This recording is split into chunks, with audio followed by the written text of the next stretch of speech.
কেমন আছেন সবাই? আজকে আমি আপনাদের দেখাবো কম তেল দিয়ে কিভাবে চিকেন ঝোল রান্না করা যায়।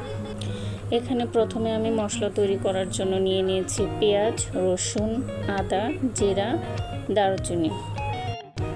এখন আমি এই মশলাগুলোকে ব্লেন্ডারে ব্লেন্ড করে নিয়েছি। এখানে আমি 1 কেজি মুরগির মাংস নিয়েছি। ব্লেন্ডার করে রাখা মশলাগুলো দিয়ে দিলাম 1.5 চামচ হলুদ গুঁড়ো, 2 চামচ মরিচ গুঁড়ো। আপনারা যেমন ঝাল খান তেমন মরিচ গুঁড়ো দিয়ে দেব। স্বাদ মতো লবণ দিয়ে দেব, অল্প পরিমাণ তেল। এগুলো একসাথে মেখে 15 মিনিট ঢাকা দিয়ে রেখে দেব।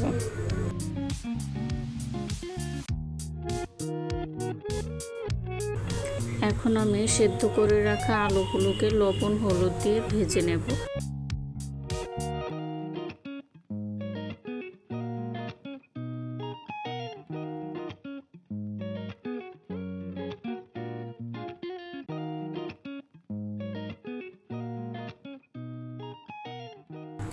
এখন আমি তেজপাতা, দারুচিনি, জিরা এবং পেঁয়াজ ফোড়ন দেব।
আপনাদের যদি আমার ভিডিও ভালো লেগে থাকে তবে অবশ্যই লাইক, কমেন্ট এবং শেয়ার করবেন, আমার পাশে থাকবেন।